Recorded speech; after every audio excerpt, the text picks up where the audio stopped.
1866 ମସିହା ଓଡ଼ିଶା ଇତିହାସର ସବୁଠାରୁ ଭୟଙ୍କର ଏବଂ ଦୁର୍ଭାଗ୍ୟଜନକ ଘଟଣା।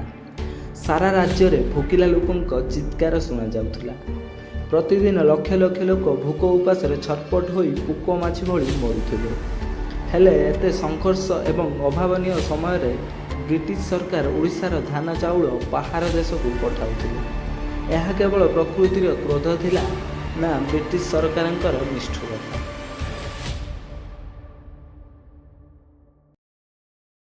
ନମସ୍କାର ଦର୍ଶକ ବନ୍ଧୁ, ଓଡ଼ିଶା ଇତିହାସର ସବୁଠାରୁ ବଡ଼ ଅନ୍ଧକାରର ଅଧ୍ୟାୟ 1866 ମସିହା।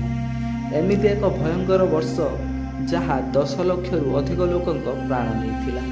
1865 ମସିହା ଠିକ୍ ଚାଷ ସମୟରେ ମୌସୁମୀ ହଠାତ୍ କୁଆଡ଼େ ଦୂରେଇଗଲା ଏବଂ ଆକାଶରୁ ବର୍ଷା ହଜିଗଲା, ଯାହାଫଳରେ ଧାନ ଉତ୍ପାଦନର ପରିମାଣ ବହୁତ କମିଗଲା।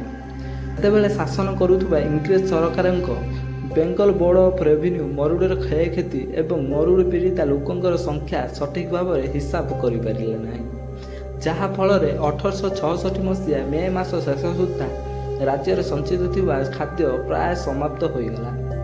ସେ ସମୟରେ ଓଡ଼ିଶାର ସ୍ଥଳପଥ ହେଉ କିମ୍ବା ଜଳପଥ ଗମନାଗମନ ପାଇଁ ବହୁତ ଦୁର୍ବଳ ଥିଲା, ଯାହାଫଳରେ ବାହାରୁ ଖାଦ୍ୟ ଆଣିବା ସାଧାରଣତଃ ସମ୍ଭବ ହୋଇନଥିଲା। ତେବେ ବ୍ରିଟିଶ ସରକାର ଏହି ଭୟଙ୍କର ପରିସ୍ଥିତିକୁ ସମ୍ପୂର୍ଣ୍ଣ ଭାବେ ଅଣଦେଖା କରିଥିଲେ ଏବଂ ତାପରେ ଆରମ୍ଭ ହୋଇଗଲା ମୃତ୍ୟୁର ତାଣ୍ଡବ। ସାରା ରାଜ୍ୟରେ ଖାଦ୍ୟ ପାଇଁ ହାହାକାର ପଡ଼ିଗଲା। ଭୋକ ଉପାସ ସହି ନପାରି ଲୋକମାନେ ଧୀରେ ଧୀରେ ପ୍ରାଣ ହରାଇବାକୁ ଲାଗିଲେ।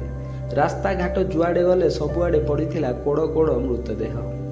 ଧୀରେ ଧୀରେ ଅନେକ ଗାଁ ପୁରା ଶୂନ୍ୟ ହେବାକୁ ଲାଗିଲା ଏବଂ ସେହି ସମୟରେ କିଛି ଲୋକ ଗଛର ପତ୍ର ଓ ଅନ୍ୟାନ୍ୟ ଅଖାଦ୍ୟ ଖାଇ ବଞ୍ଚିବାକୁ ବହୁତ ଚେଷ୍ଟା କରିଥିଲେ, କିନ୍ତୁ ସେଥିରେ ବିଫଳ ହୋଇ ଶେଷରେ ପ୍ରାଣ ହରାଇଥିଲେ। ଅନୁମାନ କରାଯାଏ ଯେ 10 ଲକ୍ଷରୁ ଅଧିକା ଲୋକ ଏହି ଦୁର୍ଭିକ୍ଷର ଶିକାର ହୋଇ ପ୍ରାଣ ହରାଇଛନ୍ତି। ଏହି ଦୁର୍ଭିକ୍ଷ ସମୟରେ ଗଜପତି ରାଜାଙ୍କର ଶାସନ ନବମ ବର୍ଷ ଚାଲୁଥିବାରୁ ଏହାକୁ 9 ଅଙ୍କ ଦୁର୍ଭିକ୍ଷ ବୋଲି କୁହାଯାଏ।